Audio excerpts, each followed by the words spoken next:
morning. What is up, all of you beautiful nerds from around the world, and welcome to the morning stream here on the Den of Nerds Live. The very best way to start your nerdy day. On today's show, we got to talk about Sam Raimi confirming that he is indeed going to be directing Doctor Strange 2 Into the Multiverse of Madness. I want to talk about that and also the fallout on Twitter. It's very interesting. I think Twitter's losing its mind during this quarantine. We definitely have to get into that. And there is a whole bunch of some interesting Star Wars news to talk about as well. Rosario Dawson also seemingly confirming the Ahsoka bits. She's going to be Ahsoka. Mando. Season 2. Also, want to talk about the Rebels sequel and some interesting stuff going on with a Mandalorian documentary series coming out on Disney+. Should be a really interesting show. What is going on, everybody? How are you? I see a bunch of beautiful faces in the building today. Stormbreaker Josh, Mason, Marvel Maniac Justin, Mike Porter, Trev's here, Star Wars Santa, Mark Fryer, Drum and Company, Trinity, 2nd Street Marvel's here, Bill's here, Michael, James Heaton, Maverick, Quincy, Russell. What's going on? Yinzer Jim's here as well. What's going on, everybody? What is going on? I'm your hero. Oh, well, that's nice. Thank you very much. Guys, I do want to apologize. We're supposed to have Trinity from 2nd Street Marvel on today. Totally my fault that he's not on here. I was just running way behind this morning. We're just not feeling super great this morning. I'll be okay. Don't worry. Papa Josh will be okay. But it is my fault that Trinity is not on the show today, but we're working on it. We're going to get him on here. I'd like to have Trinity on the show literally every Wednesday. Every Wednesday, I'd like to have a really, really good segment with Trinity talking about comic books every single Wednesday. I think that's what we're going to be doing in the future. Folks, I want to start today's show by talking about, I just want to know, I kind of want to get a sense of how you guys are feeling about some things. I've noticed that I think Twitter, and I don't go on Twitter a lot, to be honest with you, but Twitter seems to me to be kind of fundamentally broken. I don't know if you've noticed this, but over the past couple of weeks, there have been just really, really weird things trending. Really weird things trending. Like, what do you get? Have you seen this? Broly was trending. Fusion Reborn was trending in the United States. Fusion Reborn?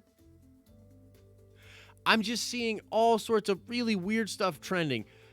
Yesterday, of course, Sam Raimi basically confirmed that, yes, he is going to be directing Doctor Strange 2 Into the Multiverse of Madness. We will get into that a little bit. I think that's pretty interesting. We'll get into that. But what it caused on Twitter specifically was so weird. There's like, Into the Spider-Verse is trending. Andrew Garfield is trending. Amazing Spider-Man was trending. All these different things were trending.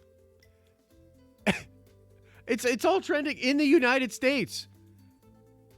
And I got to be honest, I think this is because, you know, a lot of the world is stuck at home, looking at their screens, you know, Quarantineville.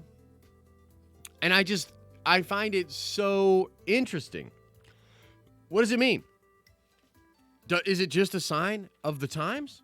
Or is Twitter fundamentally broken always? And now we're just noticing. Because, you know, I'm of the mind that Twitter really isn't real. It doesn't really represent reality in most ways. I think it's an interesting tool for different companies and people to use to gauge interest and engagement and how people are feeling. But I think Twitter might always have been this way. You know what I mean? Like, it's kind of like pulling back the veil for me a little bit. Where I'm thinking, if all this stuff can just trend because people are just, they don't have anything else to talk about and they want to just talk about this thing and they mention this thing. Like when I looked through, when Broly and, some of the Dragon Ball stuff was trending, I was looking through to see, you know what I mean? To see, why. They're literally just anybody and everybody, oh, Broly's trending, so I'm going to talk about Broly now and whatever. And it just causes this sort of snowball effect. Is that always what it was? Does it hold any sort of weight whatsoever? You know what I mean? Star Wars Santa says, what day is this? First Chet didn't mess it up, and now social media isn't real? I know, right? It's kind of an interesting thing, man. It is kind of an interesting situation. So I missed the live stream for the big bad. What if Kang leads to Apocalypse? You can catch a glimpse of Apocalypse in Eternals and Loki. Yeah, you know what's so funny about that, Justin?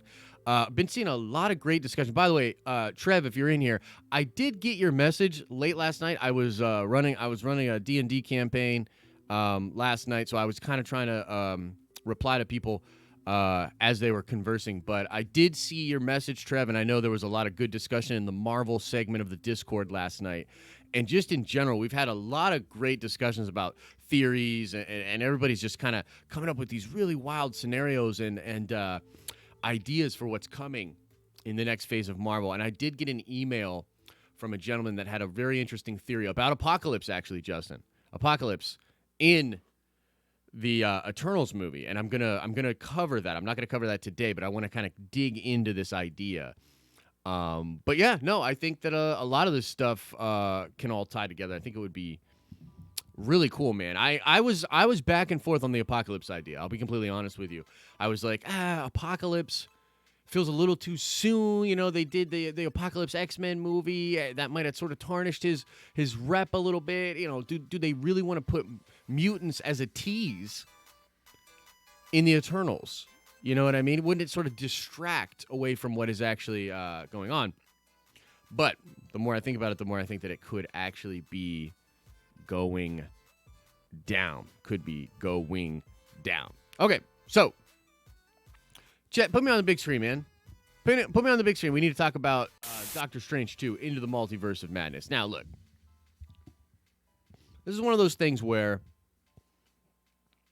the official word on this, the confirmation, you know what I mean? Everybody gets tied up in these ideas of confirmation. And I think that another institution that we've been sort of relying on over the past couple of years that is slowly going away is this whole idea of the mainstream media, right?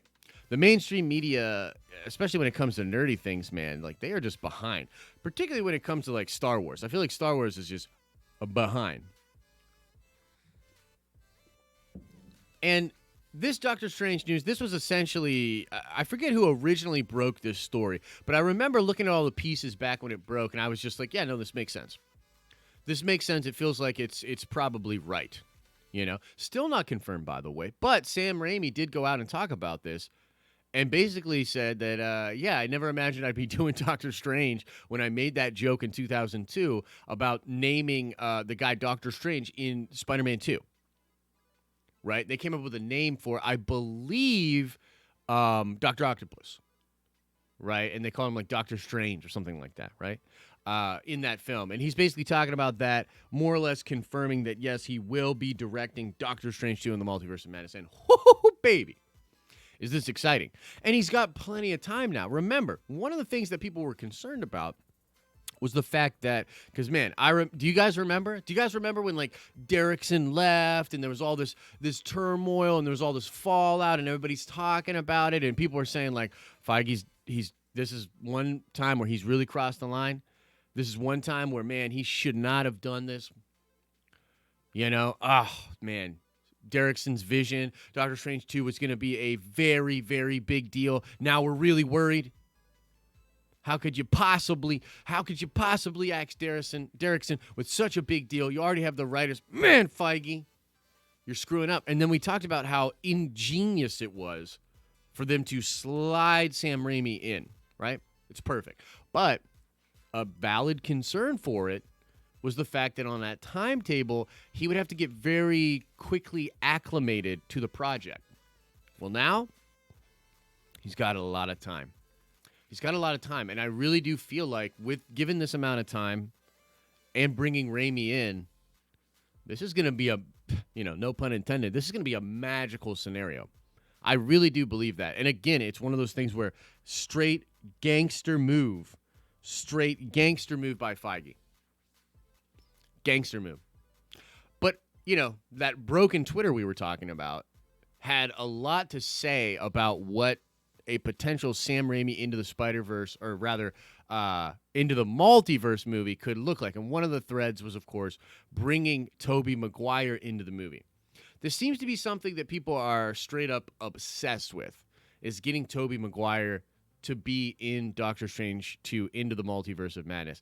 And I think the really big thread here, and I totally get where a lot of fans are coming from with this possibility. I think what they want to see is within the Multiverse of Madness, they want to see hints of that world, of the Sam Raimi Spider-Man world.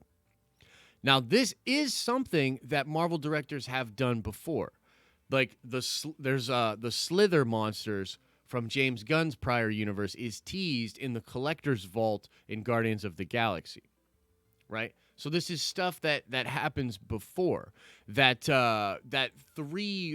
wooden thing with the 3 sticks on it, and talking about the vampires that Korg is talking about, that teases a film world from Taika Waititi's other movies, right? So it would be, a thing they would do in the film, maybe some Army of Darkness teases, maybe some, Spider-Man teases. That would be really interesting. However, wouldn't it be wild if Sony and Marvel actually do have this figured out, and Into the Multiverse has a nice little way to actually tease that real Spider-Man universe existing somewhere within the Marvel multiverse, potentially setting up some really weird stuff down the line with Sony and with their Into the Spider-Verse concept perhaps coming to live action? I think it's a long shot. I think it depends on what they are doing between Sony and Marvel Studios, but I can see why fans got excited about it, and I can see how it would really blow up and be like very significant for both studios. We still do not know how much or what kind of an arrangement Marvel and Sony actually has. They've sort of been hush-hush about this. They went their separate ways. They came back to the table. Apparently, it's all good. It's all good, fam. But we don't know what that means. What does that mean? It's all good, fam, right? Did they have it figured out substantially? Are they going to try to connect stuff? I don't know. But I think it's very possible. Another very, very interesting aspect to this. Oh, my God, Trev, how timely of a super chat is that? How timely of a super chat is that? The question is, who's Bruce Campbell playing? So the other aspect to this that is very interesting is the man himself, Bruce Campbell. Bruce Campbell, of course, very good friends with Sam Raimi. They have a lot of history together. And Bruce Campbell tweeted yesterday, there's got to be a role for Bruce Campbell somewhere into the Multiverse of Madness. And I agree, baby. I agree. I want Bruce Campbell into the Multiverse of Madness. And I open up the question to you. Who do you think Bruce Campbell could play in Doctor Strange 2? Will Morgan says portal opens and it's Ash fighting demons and shit. I mean, like, dude, look, I will lose my mind. I will straight up lose my mind. We will have to have different hosts on the videos for the Den of Nerds. If they literally have Ash, Bruce Campbell's Ash, in Doctor Strange 2 Into the Multiverse of Madness, I will lose my mind. Ooh, Stormbreaker says Mephisto. Yo, what's up, the Lonely Banter? How you doing, my friend? Stormbreaker says Mephisto. I think that would be great. Yes, he should play Ash. Ash in disguise. The boomstick. Yeah. Oh, man. I mean, look, that would just be so freaking cool. That would be so cool. Is there potentially anybody else that we could see Bruce Campbell playing in the MCU? We've never really cast Bruce Campbell whenever we do our fan chats.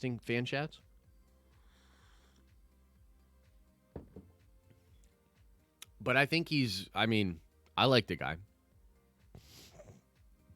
All is well. I see you excited about possibilities here. Yeah, brother. I'm always excited about the possibilities, man.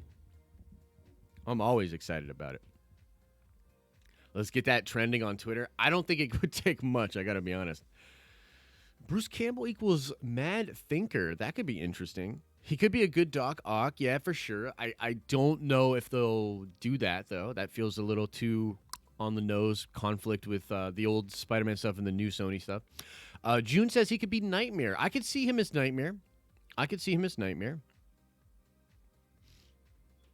Or the Beyonder. Yeah. The Beyonder, dude. That would be hilarious, actually. Like white disco suit Beyonder. You guys know I'd love that. Galactus, he actually would be a great Galactus. He would be a great Galactus.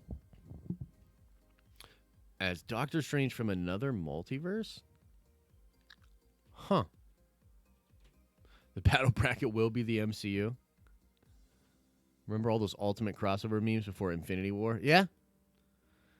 Look, I mean, you guys know if you've been watching the show, I tend to believe that Feige is planning something really crazy with sort of nostalgic comic book movies from the late 80s, early 90s, maybe even the early thousands, and some kind of crossover. But I don't know if it would be that exactly. But yeah, who could Bruce Campbell be playing, man? I'm very excited.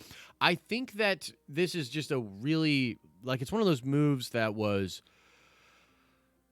I mean, it's just genius to bring Sam Raimi in. I think that there'll be so much goodwill. He's sort of the father of the modern day comic book movies, in my opinion, and just a great win. You know what I mean? We've sort of already talked about it because we were sure that it was true back in the day. It's nice to have it confirmed, or more confirmed, I guess. But we knew this was happening. You know what I mean? So very cool. MODOK. Bruce Campbell as Uncle Ben. That is very interesting. That is actually really interesting. That could work. We haven't seen Uncle Ben at all. You know, is Spider-Man going to be involved? You know, who knows? Who knows? Good thoughts. Good thoughts. Good ideas all the way around, folks. But you know what I mean? Let's keep it moving. Let's keep it moving. I want to talk to you about something else really crazy that actually just broke earlier today. It's news. It's crazy. It's the craziest news of the day. Yo, this news is crazy. That's right, guys. Go behind the scenes with the new Disney Plus series, the Disney Gallery, The Mandalorian. This is really interesting, actually. Just was announced earlier today. And I'm going to read a little bit from this article right here. And then we'll get back into the chat setting, and I want to just talk to you guys about this. I think this is really cool, actually. I'm thoroughly excited about this. This May the 4th, also known as Star Wars Day, a brand new series debuting on Disney Plus will take us behind the scenes for the first Star Wars live-action series, The Mandalorian. What started as a fan-generated grassroots holiday, Star Wars Day has become a full-fledged celebration of the Star Wars saga embraced by the entire galaxy. This year, fans can look forward to the highly anticipated conclusion of Star Wars: The Clone Wars, alongside the global premiere of the new 8-episode documentary series, The Disney Gallery, The Mandalorian. In Disney Gallery, The Mandalorian, executive producer Jon Favreau invites the cast and crew to share an unprecedented look at the making of the series that quickly became a pop culture phenomenon. After premiering last November, each chapter explores a different facet of the first live-action Star Wars television show through interviews, never-before-seen footage, and roundtable conversation hosted by Favreau himself. It's an opportunity for fans of the show to take a look inside to get to see different perspectives and perhaps a greater understanding of how The Mandalorian came together and some of the incredible talented contributors throughout Season 1. We had a great experience making the show, and we're looking forward to sharing it with you. Very, very cool stuff, man. So we're beginning a little documentary series, okay? Now, with the behind-the-scenes look at The Mandalorian. I think this is quite cool, actually, because The Mandalorian is a very weird show. The Mandalorian, not only is it maybe one of the coolest things to happen to Star Wars in a long time, one of the most positively appreciated, universally loved things when it comes to Star Wars. You know, we had an interesting little conversation in the Star Wars Discord yesterday a little bit. Trev, myself, and Star Wars Santa talking about the Clone Wars. The Clone Wars, Star Wars fans, you know, expectations, reality, you know, these sort of things. You know, look, we know what it is. Star Wars fans divided right now. A lot of fans taking everything with a negative spin. Some fans, because of that, taking things in a positive spin. And a lot of just other fans sort of in the middle, trying to figure out how they feel about these different things. But you can't deny that The Mandalorian is the most accepted positive thing in Star Wars currently. So it's great that we're going to get a look behind the curtain at this.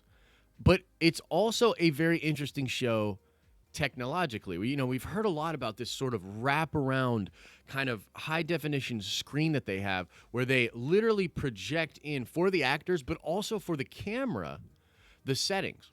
They can shoot on a soundstage any background or environment, and it gets caught for the actors. It helps them with immersion, but also gets caught in the frame of the camera.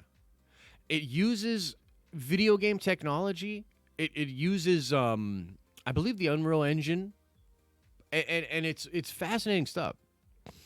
I love that kind of stuff. I saw Fanjecture pop in a little bit. Adam from Fanjecture, I can just tell by talking to him yesterday. He's a big fan of learning how filmmaking is done and all this sort of stuff. This is a totally new kind of thing with The Mandalorian, and I'm very excited to see how it is working. I think we'll see little hints at perhaps plans for the future. We'll be able to dig in and kind of extrapolate out theories and things like that as well. We'll possibly get to see more of my favorite bromance in pop culture currently, and this is between Dave Filoni and Jon Favreau. So, probably a little self-congratulatory, PR stuff going on with this documentary series. But I'm very excited for this. As far as a lot of other content that's coming out around that time, I think this is a no-brainer for them, and also something that I think Star Wars fans will like quite a bit. And it will also be, I assume, stretched out over 8 weeks, a very nice way to carry buzz for The Mandalorian as we head towards Season 2, which I think is important. Because, look, Mando, big win for Star Wars right now. At a time when the movies are going away, when things are shaky, this is steady ground for Star Wars. And, thank God that they have it, to be honest with you. It's a very good thing that they have it. I'm excited for it. What do you guys think? Are you guys excited for this? Are you guys excited for The Mandalorian? This documentary? I'd love to know what you think about it. That's epic. Let's see here. I'll scroll up a little bit and see what the chat is saying. Yeah, they discussed it a while ago, going to go heavy into all the new tech they developed to film the show. Excited to see that part, says Adam from Fanjecture. And yeah, man, awesome. And that's another thing that, George always wanted to push technology forward. The prequels push technology a lot.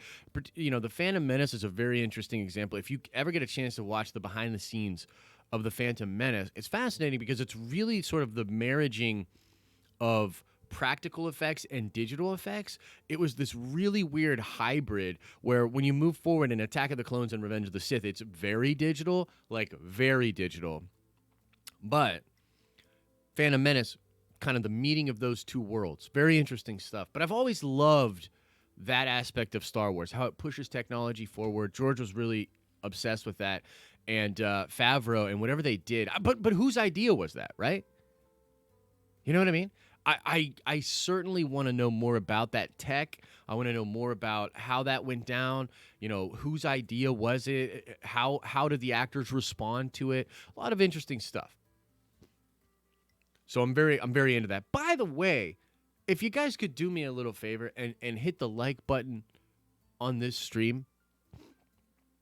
There's a lot of hardcore Den of Nerds people out there that get irritated by the lack of likes on a video. So don't do it for me. Do it for these fine folks over here. Look, we're in the middle of this crazy pandemic, quarantining out there. You gotta think about this. You know what I mean? You got to think about people's mental states. And just do me a favor. Just smash the like button.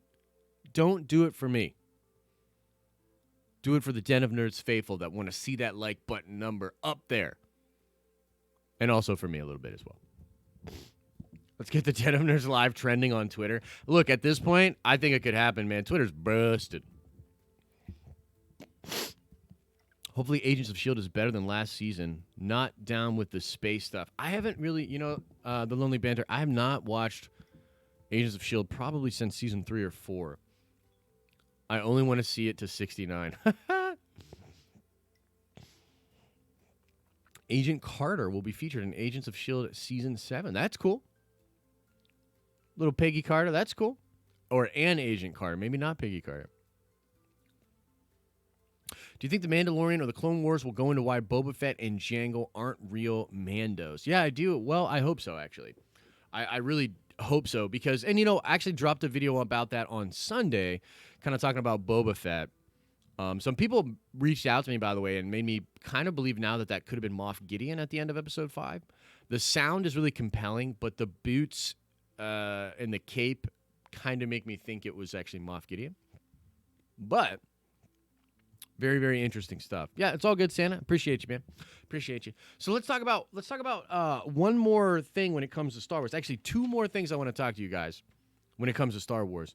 And then we will just get into Q&A and talk about what you folks want to talk about, okay? So, number 1, Rosario Dawson basically just confirmed that she is Ahsoka in season 2 of The Mandalorian. She basically came out and said, that's not confirmed, but I'm excited for when it gets confirmed. It was so weird, dude. She comes out and is like, that's not confirmed, but man, I can't wait till they confirm it. What? Lady, you just confirmed it. She also said something to the effect of, and if that does happen, and when it does happen, it'll all be because of the fans. It'll all be because of the fans. You know what I mean? Which was cool. It was cool for her to say that. I kind of said from day one, and I know I completely respect people wanting to be hesitant, skeptical, and conservative with these castings, with these leaks, with these reports, with all these things out there. I get it. I think that, again, journalism, it's got a bad rap right now. You know what I mean? It is what it is. But I kind of felt like right away the Rosario Dawson stuff was 100% real. First of all, Peter Scarretta, he's not the type of guy to whimsically put a report out like that. Then it got pretty much confirmed by a lot of different people at different outlets, So I was of the mind that it was real more or less right away. I know there were people out there that were very skeptical of this being true. Again, just another sign that it is indeed true and that Rosario Dawson will be Ahsoka not only in season 2 of The Mandalorian, but likely she is getting her own solo live-action series, which I believe Dave Filoni is heavily involved with. So, that is what it is. So that's very interesting. But one more thing that was sort of hidden with all the news that's happening lately is that the voice actor that voices Ezra Bridger recently came out. Oh, thanks so much, man. Appreciate that super chat. Just a nice positive message saying that you love the Den of Nerds. Keep up the great content. Thank you so much, Daniel. I appreciate that, brother. I really do. Thank you for the dono. Appreciate you. So the voice actor for Ezra Bridger came out and said he has no idea about a Rebels sequel show. And he basically said that all he's heard is rumors on the internet. He has no insight into that. Now, he could, of course, be lying. He could be lying. But usually when you catch an actor like that or you catch a voice actor like that and he's a younger person, they slip up and say it in a way that kind of gives it away. Even Frank Oz, when asked about Yoda in The Last Jedi, because there was a lot of buzz about Yoda being in The Last Jedi, basically said, I can't answer that question or I can't talk about that, which was a total way of saying, hey, guys, this is not a no. It's pretty much yes, but I can't say yes, so I'm going to say this. Now, what's really interesting is, if you recall, I did a sort of story about this, talking about how I had reached out to sources, including Jason Ward, about the Rebels sequel series. I kept seeing this thing pop up. You know what I mean? I kept seeing people talk about this, different channels, and it all came from people that I was very unfamiliar with. Kessel Run Transmissions. And so I reached out to different people. I reached out to Jason, and I talked about this. And what was interesting is I sort of got a sense that calling it a Rebels sequel was actually not a good idea, and that Ezra and Thrawn might not be involved in this show at all. And so when I did my video and my coverage about it, I put Ezra right on the thumbnail. I put Thrawn right on the thumbnail. But I also said in the video that I don't know if you could call it a Rebel sequel if Thrawn and Ezra are not in the show. A lot of people think the show will revolve around searching for Ezra Bridger, but it might not. You know what I mean? Like, it might not. And if it does, and Ezra, the voice actor, hasn't heard about it at all, then is the first couple of seasons not have Ezra? Do they not find Ezra until the end of the show? Or do they never find Ezra? I'd be really interested in that. But I got to tell you, from the very beginning, what I was hearing about the Rebels sequel series was that, first of all, you shouldn't call it a Rebels sequel series. Second of all, Ezra's probably not going to be involved. So Ezra isn't involved in the Search for Ezra series. So, you know, I got to sort of be careful about what I say about that. But I was always under the impression that the way people were talking about it and the things people were saying about it were not going to line up with what it actually is. And so now I open up the questions. I open up to you folks. Let's get into some Q&A here. Take the conversation where you want to take the conversation, baby. And we can talk about whatever. We can talk about Sam Raimi. Talk about Doctor Strange. Talk about Spider-Mans. Talk about Star Wars. We can talk about whatever you would like. Is Ahsoka stronger than Luke? You know, June, I got to be honest with you. I don't know how to answer that question.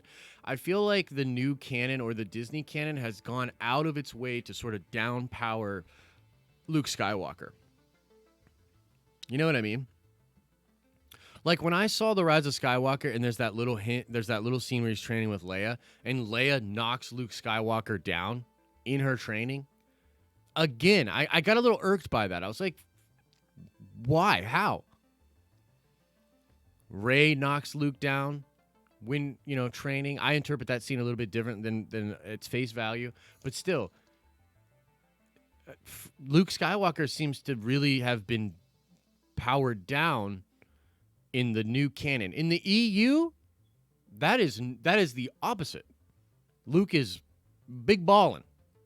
You know what I mean? Luke is very, very strong. So I don't know how to answer that question because I feel like there's been a lot of things done to sort of downplay and downpower Luke Skywalker in the new canon.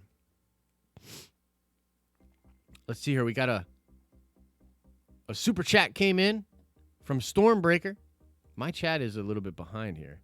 Rumors of Jason Momoa playing Kratos. Thoughts? Well, first of all, thanks for the super chat. I appreciate the support. And by the way, too, guys, thedenofnerds.com is up and running. I spent a lot of time yesterday tweaking different things. Shout out to Russell for helping me out with that. Shout out to Stormbreaker for publishing his very first article yesterday about the Eternals. And he's got a ton of articles in the bank that we're going to be publishing over the next couple of days. I've got a Batman article coming out. Thedenofnerds.com is going to be popping, man. We got a lot of cool stuff coming out over there. So check that out. But thank you, Stormbreaker. As far as him playing Kratos, I really that would be cool. That would be cool. I think he'd be good for it. I was fascinated to see him clean shaven in the Dune photographs from yesterday. I think that Dune movie looks really cool. People have mixed feelings about the Dune movie, and it's like we're getting another Kylo Ren type character. The internet went nuts with that. Twitter again. But yeah, Momoa as Kratos, why not? Does Momoa have range? Does Kratos need range? I don't know.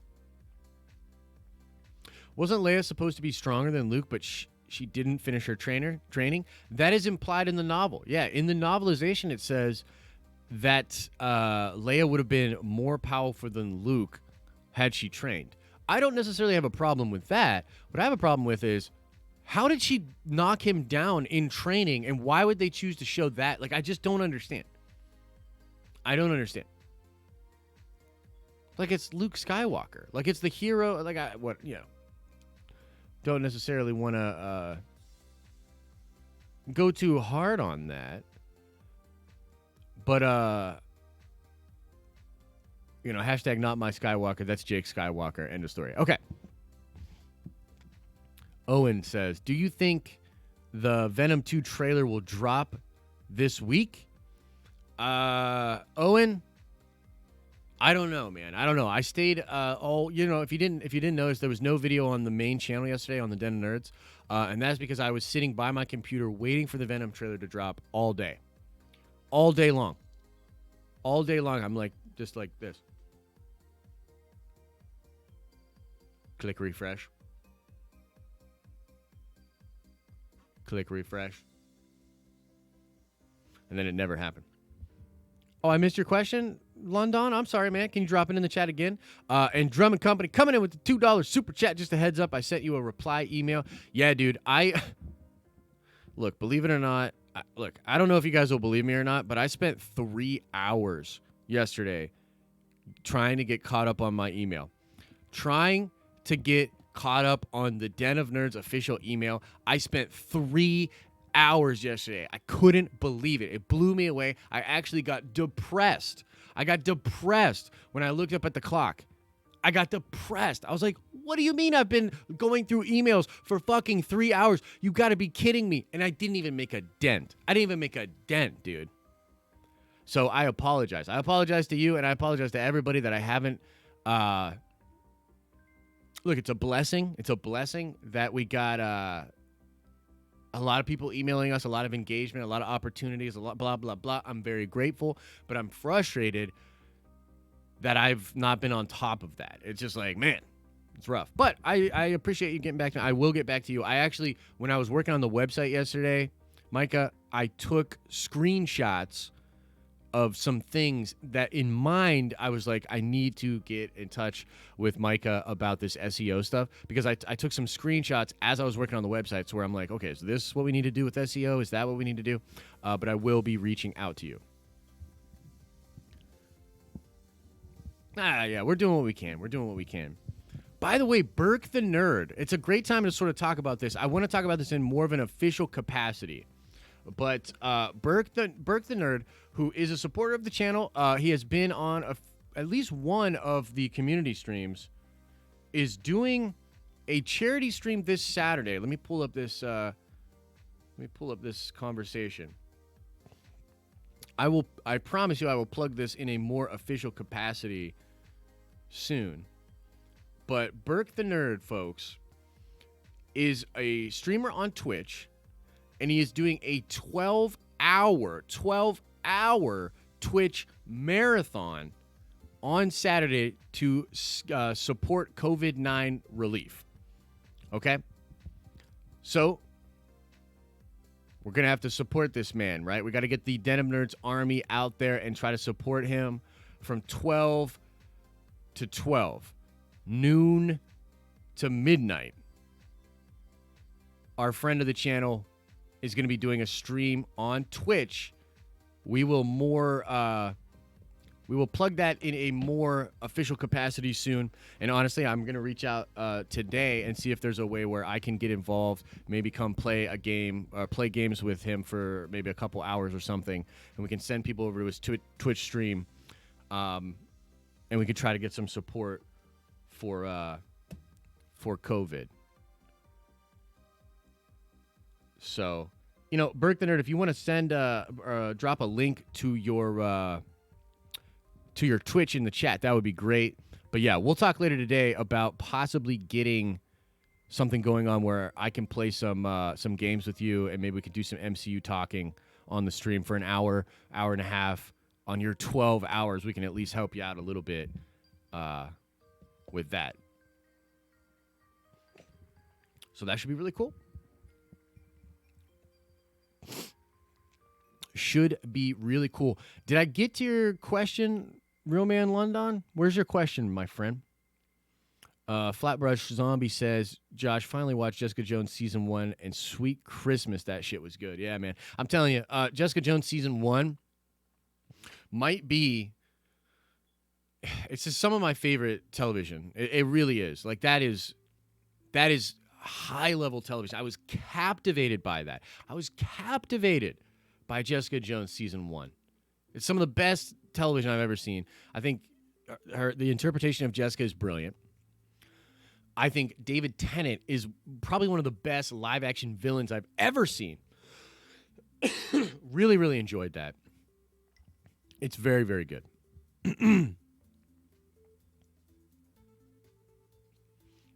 Smash that like button if you're enjoying. We need more Dragon Ball videos. Josh, choose your winner. Gogeta Blue versus Vegito Blue. I say Vegito. Gogeta is only 30 minutes. Then they split. Yeah, well, I believe they actually just retconned in Super. They retconned that Vegito and the Potaro fusion is also timed now.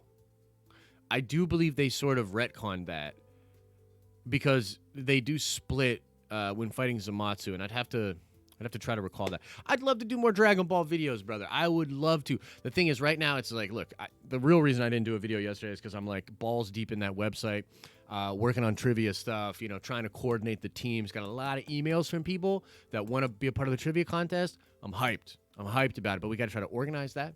But yeah, man, I'd love to do more Dragon Ball videos. We will do more Dragon Ball videos. You know what I mean? I would say we'll be firing on all cylinders, semi soon. We're trying to navigate a lot. We're trying to expand a lot right now. There's a lot of cool stuff. I want to have more people on the streams. You know what I mean? Like, I'd love to have Adam from Fanjecture back. I'd love to have the Lonely Banter on here. I'd love to have Trinity on here every Wednesday. I want to. There's a lot of things that we're trying to accomplish, but yeah, man, I'd love to have more Dragon Ball videos. As far as your question, I'd have to go with Vegito, just because I'm a Vegeta fanboy, and Vegito has more of Vegeta's personality, I believe, than Goku. So yeah, I'd go with that one. Is Boba Fett going to be in the Mando Season 2? Heard rumors. Okay, great question. Great question. Let's talk about this. I would love for Boba Fett to be in The Mandalorian Season 2. I would love to have more of an explanation for why that royal Mandalorian dude tells Obi-Wan that Jango Fett is not a Mandalorian. I would love to have more of an explanation for that. I listened to an old podcast where Filoni is talking about this, and he's talking about how there's different interpretations of Mandalorian culture. George was adamant that as far as the traditional sense of Mandalorian culture, Boba is not that. But since the Purge, and with the foundlings and that whole idea, I get a sense that Mandalorian culture is a little more open to having different people come in. You know what I mean? Oh, Burke the Nerd with the $5 super chat. Thanks a lot, brother. You don't have to do that, though. You don't have to do that. Save your dough, my friend. You don't got to do all that. But I do appreciate the support. Thank you. I'd love to see all of that explained. The question is, does it detract from the main story? I speculated on Sunday, and I do recommend that people go check that video out. I thought it was a fun video. But one of the things I talked about that not a lot of other people are talking about is the connection between Boba Fett and the child. If they're both clones, if they're potentially both products of Kamino, wouldn't that be interesting? Wouldn't it be interesting to have Boba go back to Kamino? He lived probably at least 7 years on Kamino with Jango. You know what I mean? Wouldn't that be interesting? Something's going on with Kamino and Moff Gideon. I personally believe that Moff Gideon has reasserted control of Kamino. Because remember, not a lot of people in the Republic even knew about Kamino. Kamino was kept out of the Jedi archives. It's a part of Sidious's plans. 10 years in the making by the time we get to Attack the Clones to activate that clone army. So I would really love for Boba to be in The Mandalorian and for the connections between him and the child and Camino to be explored. Because not a lot of people are talking about that. That would be fascinating for me. So Boba you could get an explanation for Boba and his connections to the Mandalorian culture and his connections to the child and Camino. Come on, man. Come on. Perfect. Perfect. What time is it here? Or it is 10:48 here. Got about 12 minutes of the stream. Let's see here. I would love to ask a question. What does everybody think about I can't pronounce Shamik Moore lead young Mace Windu limited series or a movie? Everyone's thoughts. I have to look this person up. I'm not familiar with this actor. So let's look this up real quick, and then I'll give you my quick thoughts. Have I seen this person in anything?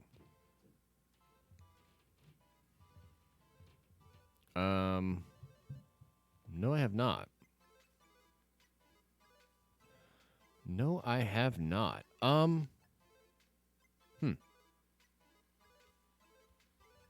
Yeah, no, I don't know. Just based on doing a young Mace Windu series, I think that would be cool. I really think, as I rewatched the prequels recently, I really think there's something going on with Mace Windu, Yoda, and the rest of the Jedi. Mace Windu and Yoda seem like they are aware of things that the other Jedi are not. So it could be interesting.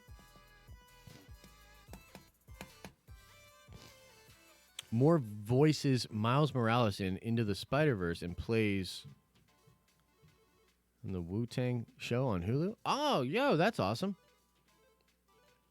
That's awesome. Yeah. Def, a great pick for young Mace. All right, cool. Yeah, I'd be into it.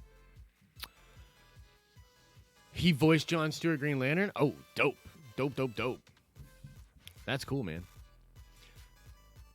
Let's see here. What do you think of Abigail Brand being introduced to the MCU? We know Sword is going to be introduced in WandaVision. Yeah, I think that would be great, man. I like Abigail Brand. I would love for Beast to be introduced too, because don't her and Beast have a thing? I recall them having a thing. So that would be really cool. Yeah. Yeah, that would be dope, man. I'd be into that. Let's see here. June says, do you think Sony will let Marvel do live-action Miles Morales in the MCU? I know why you're asking that, and this is because, of course, they tease Miles. Oh, man. It's tough to say. That's valuable stuff for Sony, right? So I doubt they're going to be... No, I just doubt it. I doubt it. I think the best-case scenario for us with that is them working that out. Look, bottom line here is I think that my current read on the situation is that Marvel will never get Sony back. Or, sorry, Spider-Man back. Marvel will literally never get Spider-Man back fully. It's just too valuable of an asset. It's too valuable of an asset. Sony is clearly doing a lot with that property. So Marvel will likely never get it back. I tend to believe that whatever this new arrangement is, it's not as cushy, cozy as everyone thinks, that they made major changes to the MCU late last year, downplaying the role of Spider-Man, potentially taking Norman Osborn out of their plans, potentially doing a lot of things because they realize they will never get Spider-Man back. And I think with that comes the reality that they will likely never get to do a solo Miles Morales film. However, if Sony's smart, they will allow Feige to come over and help produce whatever version of that they do.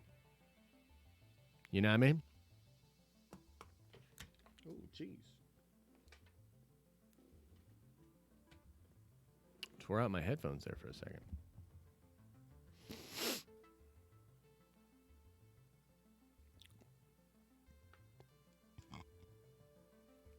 Do I think the Spider-Woman movie will be in co-production with Marvel Studios and Kevin Feige? Possibly. That movie got delayed indefinitely, though.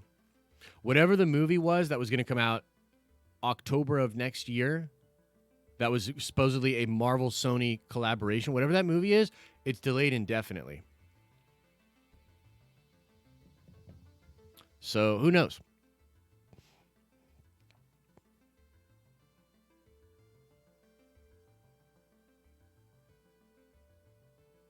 Definitely deleted indefinitely. I agree. Which am I more excited for, Venom 2 or Morbius? That's tough, man. I'm really excited for Venom 2. I'm excited for both of those films. Look, you guys know this if you've been watching it. I'm a big fan of the Sony Marvel universe. I liked Venom a lot. I really like what I think is going to happen in Venom 2. The Morbius trailer was dope. I even like the idea of doing Solo. Man-Wolf. I like it. I'm down. So I'm a fan. Salute your shorts. Don't you dare apologize. Hope work was good. I hope you're doing well.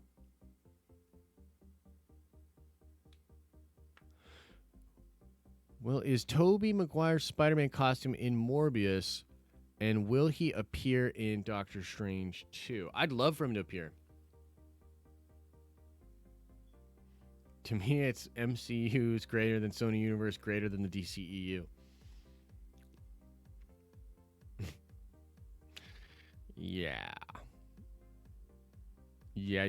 I was writing yesterday my Batman article, and I'm trying to kind of speak to the fans that think I'm crazy for being concerned about the Batman, but I'm also trying to be sensitive. I'm not trying to throw it in everybody's face, right? So I'm working on that article, and I'm trying to explain this stuff.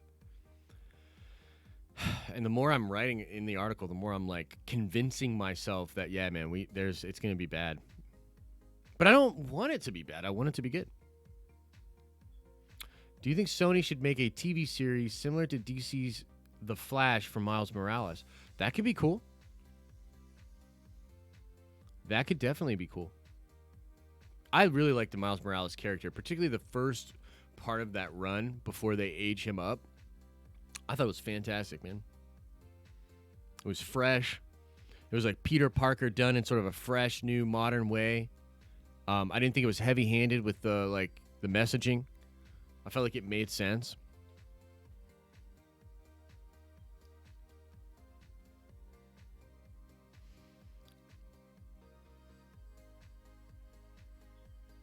The Marvel Entertainment Universe. I like that, XR Coon. That's cool. What about Tyrese Gibson saying he has a contract for both Morbius and Blade? When did he say that? Will Disney ever revive Condor Man? You know, I didn't want to go there, but I have been hearing some rumblings of a Condor Man revival. So, take that to the bank. Hello there. Why do I always read the messages next to yours? Huh? What do you mean? What do you mean, XR Coon? I'm reading your messages? What do you mean? He told Charlemagne? Okay. I saw some interviews with that spot before. And I remember we were like, oh man, these guys don't know what they're talking about. But it turned out to be that they did know what they were talking about, at least about the films taking place in the MCU, or at least I can see that the actors are being told that or whatever. Not the questions?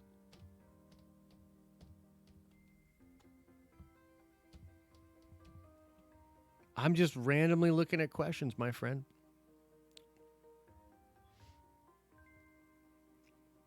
I'm just randomly looking at stuff, so I apologize if I went over your question. Are you talking about your top 10 alternate reality characters that need to be in the MCU?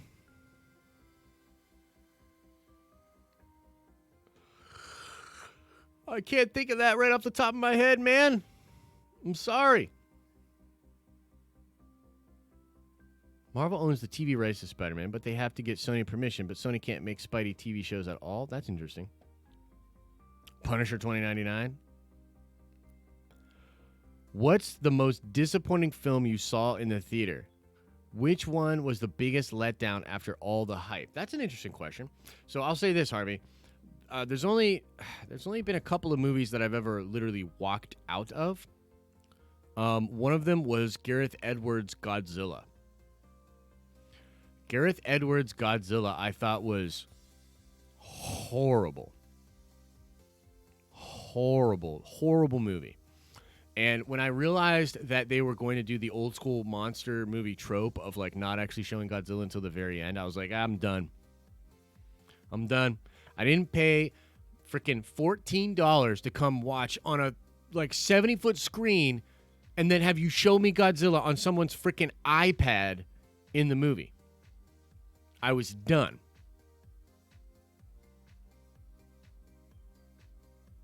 So that's one that I can think of for sure in recent memory that I walked out of.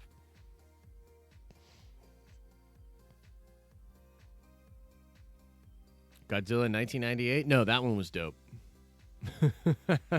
I was at a good age for that one. I liked the 1998 one.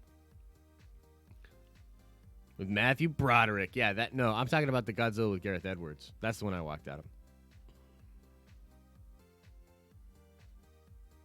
What MCU actors do you want to play different role in an alternate reality? Different roles in alternate reality. Well, I kind of get the feeling, I mean, it depends on how crazy they go with all of that, right? I mean, I've often said that, like, for instance, why am I blanking on the dude's name? The dude that plays, oh my God, the Destroyer. The dude that plays the Destroyer in Thor Ragnarok. Why am I blanking on his name? I want to see him as Wolverine. I think he'd be great as Wolverine. Idris Elba, also another great actor I'd love to see reprise a different role or take a different role in the MCU. Scourge. Yes, the one with Bryan Cranston in it. Carl Urban. Thank you, guys. What do you think about the Ezra Miller drama? Do you think he should be replaced as the Flash? I'd like Andrew Garfield to be the new Flash. Yeah, I'm not a fan of Ezra. Not a fan of Ezra Miller. I was not a fan of his interpretation of Barry Allen. You know, not a big fan. I'm not a super big fan of just how weird he is. He's just a weirdo, you know. But God bless weirdos. Weirdos are cool. You know, you can do you, be you. It's all fine. But like, you know, you can't expect everyone just to be like, yeah, no, that's not only do I accept your choice to be a weirdo, but I'm going to celebrate you as a weirdo. You can't just expect people to do that. He's a fucking weirdo. He's a fucking weirdo. And then he double hand chokes a lady in Iceland during a pandemic. Like, I'm sorry. Like, it's over. You know what I mean? Like, you know, Warner Brothers is doing an investigation. Warner Brothers is trying to figure it out, blah, blah, blah, yada, yada, yada. The dude double hand choke slammed a female on camera. That's it. That's it. You gone. And there's just like this little part of me, and I think there's for some people, you know, look, define weirdo. Well, if you've ever looked at his photos of fashion and his ideas of fashion, it's just weird. Like, I don't know what else. I think it's self-evidently weird. You know? And I also think he's one of these people that sort of tries to push that idea. You know? And he would come out on at Comic-Con in cosplay. And it was really, you know, you could take it two ways. You could say, oh, he's just having fun. It's just at Comic-Con, he's just having fun. Or it's literally distracting and taking away from where the focus should be in a panel like that, and that's on the film, the characters, the movie, the fans. He just seems like egotistical in that sense.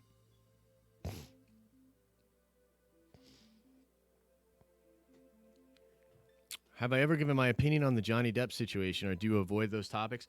I avoided the Johnny Depp topic, and not necessarily because it's not that it's controversial. I don't mind that it's controversial, but I'll say this. It's the same thing that happened when people were talking to me about the Jeremy Renner situation. I was like, look, as someone who lived through a very crazy divorce as a child, my parents got divorced, and I was like, look, divorces pull the absolute worst out of people. Relationship problems and stuff like that, they can pull the absolute worst out of people. And so I don't like touching those things because it's really not our business. You know what I mean? Like, it's just not our business. And I think that in those type of situations, nobody's really at their best. So yeah, kind of. I kind of avoid those. Yeah, I kind of avoid those things. I do feel as though the media treated Depp pretty badly. There's a lot of sort of hypocrisy there.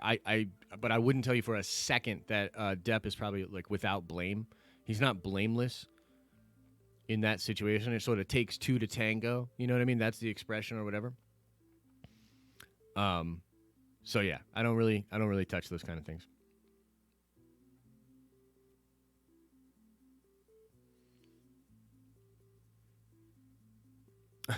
Who's Johnny Depp?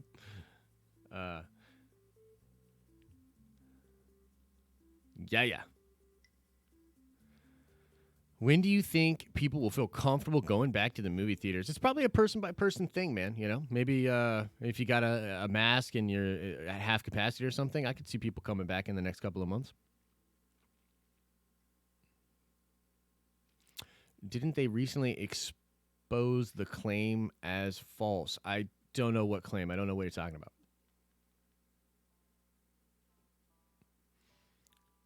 As soon as they open for Will's ready to go, man. Will's ready to get back in the theater. 44 years old, never walked out of a movie, and I've sat through some really bad shit, Yinzer Jim says. Yeah, well, it feels bad, right? It feels bad to walk out of a movie that you pay for. You know what I mean? Do I think Loki will be in the Multiverse of Madness besides appearing in Thor 4? That's a good question.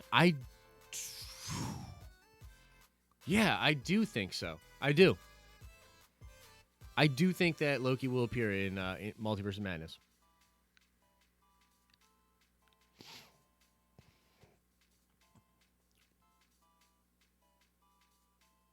Oh yeah, okay. So you're talking about the claims by Heard. Yeah. Look. You want to let due process take its course, right? I'll tell you my personal feelings of it. My sort of personal dealio is from what I have heard, and again, I don't know, right? So I don't make public statements as like whatever small level of a public figure I am. I don't like to make statements about this. But I'll just tell you honestly, and this is just my opinion. It does not represent the opinion of the Denim Nerds LLC, any of the contributors here, the executive producers, or anything. My personal opinion from what I've heard is kind of like fuck Amber Heard, dude. Like, I don't. That's not my thing. Like, I'm not making Amber Heard videos. You understand? That's not my thing. But from what I've heard, fuck Amber Heard, for sure. For sure. And I think I can comfortably say this, if it comes out that it is what it looks like when it comes to Amber, I think she does deserve jail time. 100%. 100% does. But we don't know, right? Wasn't that the mistake we made, or not we, but wasn't that the mistake many people made with the Johnny Depp situation in the first place? Didn't we all jump to conclusions and sort of have our minds made up about Depp? And it turned out to not be the way that it was, right? Yeah, Depp almost lost a finger. You know what I mean? For sure.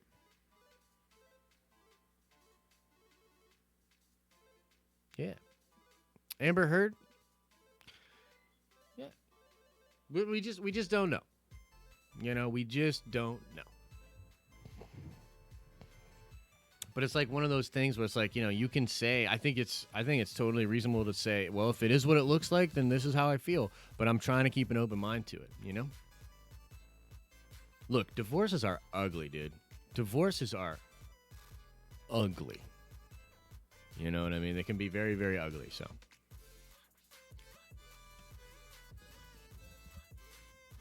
You don't know anything about it at all? Yeah, I mean, look, there's some interesting stuff. You could check it out. Um, yeah.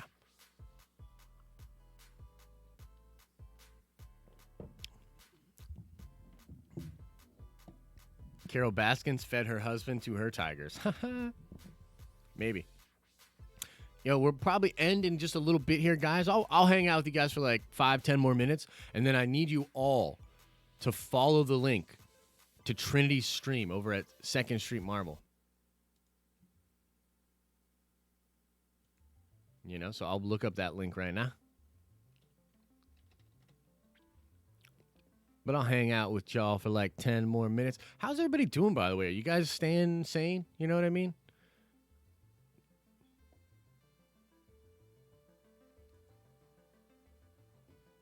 Everybody all good? New Mutants, man. Yeah, I'd love to get me some New Mutants on streaming. I think that's the way, man. I think that is the way.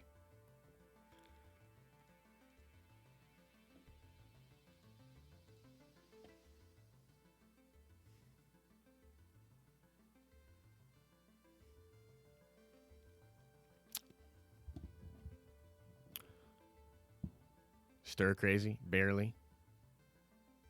Staying sane, working, drinking coffee, office in the background.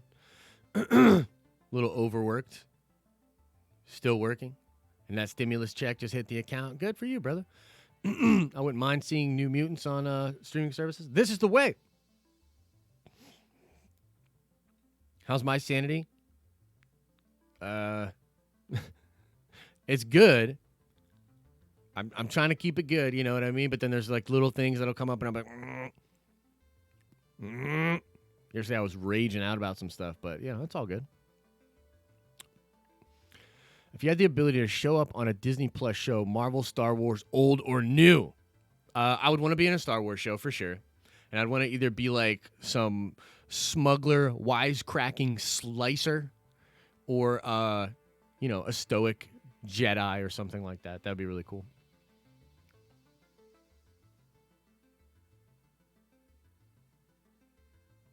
What comics should you buy with that stimulus? Well, you know, that's one of the things I want to get on stream with Trinity about. You know, I want to, because he has such a good like mind for that. I saw some of his streams where he's talking about different companies that'll give you free comics, or like what's the best bang for your buck value for comics and stuff like that. So I want to get the experts on that.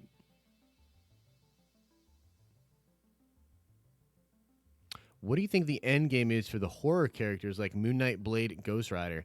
I don't see that fitting into the Secret Wars stuff. Oh, it could. It definitely could, man. You know? It definitely could. We want new stuff. Want to go to the theaters, concerts, restaurants. Want to go back to normal life. I want to go back too. I think we're all like that, man. We all want to go back. It'll be interesting to see what normal will look like after this, though. You know, not to freak anybody out, but there's some stuff I've been reading recently about, you know, people that had gotten over the illness, being infected with the illness again. You know, everybody was like, oh, there's no new numbers coming out of China. That's not true. So we're all just playing wait and see. You know what I mean? Build-A-Bear just released The Child for $60. I bet they did. I bet they did. Justin says life would be normal if not for government intervention. I disagree.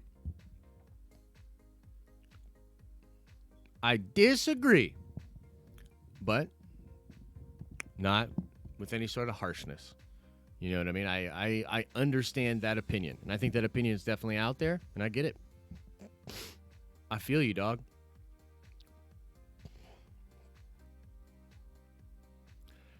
Seeing a nerd movie with the normies. Isn't that part of the joy? Isn't that part of what makes it so beautiful? You as a nerd, when you go see these movies with your normie friends, and then you know that they want your knowledge, they want to bounce ideas off you, they have questions for you, doesn't that make you feel good? Isn't that part of the reason why this whole thing kind of picked up in the first place, I think?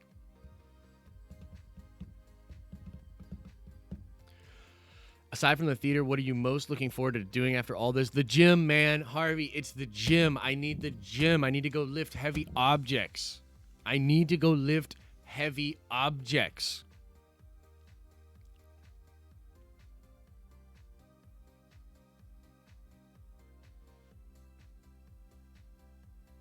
Justin says, statistics disagree with you. Well, you know what's very interesting about that, Justin? There's a group of hackers just released a bunch of papers that are being shared in behind the scenes in the academic communities, in the medical communities that were hidden from the public view. So I will say this: I think the numbers, as you call it, are statistics, as you say. I don't think any of us really know. Everything's based on models. Sample sizes, extrapolations. I don't think we have a clear picture of what's actually going on. So, like, I agree that there are a lot of people that are touting numbers that are potentially not factually correct, but the same would go for the people that are denying those numbers. Like, that same line of logic should make the people that feel so certain that those numbers are wrong and that there's different stories being told and that things are not what they seem. If you're a person that feels very strongly that is the way that it is, I would very much disagree with you. I think that there's a logical fallacy that happens between people that are distrusting or don't believe the current narrative. They're very quick to formulate their own thing that they want to believe in. Human beings, especially intellectually, are creatures of certainty. You know what I mean? We've sort of evolved to make sense of things. You know what I mean? Like, not to get too crazy, but if you've ever heard of the categorical imperative by Immanuel Kant and some of these, like, sort of big philosophical ideas of what human intelligence, what the human mind is, by the same logic that can support a counter narrative, that same logic should allow you to understand that your counter narrative is just as shaky as the mainstream narrative. You know what I mean?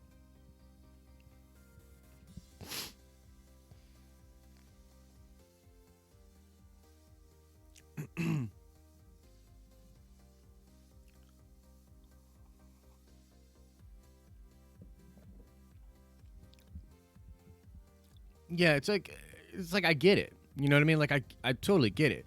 But like to say, you know, it's an interesting sort of logical leap that a lot of conspiratorial people make. You know what I mean?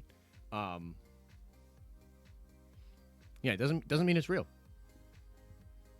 But I totally get that. And I think the skeptics, especially in a situation like this, are very important. The skeptics are important. And the people that are conspiratorial, I think they're important as well. You know? Definitely. I think those are very interesting conversations to have.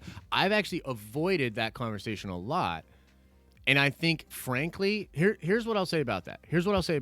I think, frankly, every person out there right now, and I've seen these people on YouTube, I've seen these people on Twitter, every single person that is speaking with any sort of authority about what they think is going on is looking cringily out of touch. And I think even as more time goes on, they will look even worse. I would highly recommend people, of course, try to make up their own mind. But anybody that's speaking with any sort of authority right now about what is going on, take it with a grain of salt.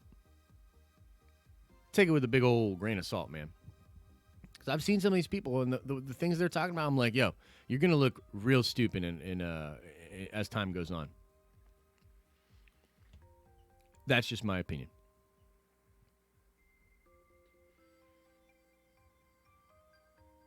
Karen Feige? Who's Karen Feige?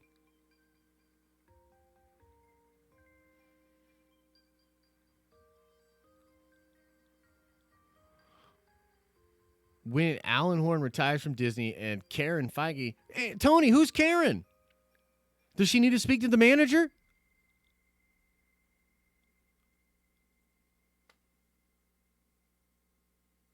You know what I mean?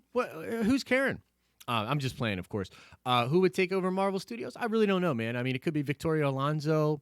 I know he's got a whole gang of people over there that are they've had a lot to do with what's going on and the success that Marvel has had.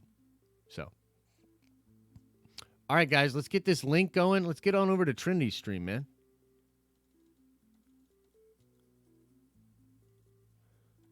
I'm dropping this thing in. I'm dropping this thing in. Boom. Get on over to the Trinity stream, man. Get on over. Get on over, baby. Thank you guys so much for hanging out, man. We'll be back at it tomorrow, of course.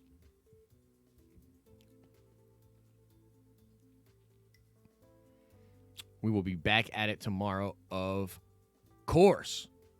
Hope you guys have an excellent day. I'll see you in a video on the main channel for sure today. Maybe trying to drop 2 of them boys. I hope you're having an awesome and a nerdy day. And as I always say, I'll see you in the next video. Chat.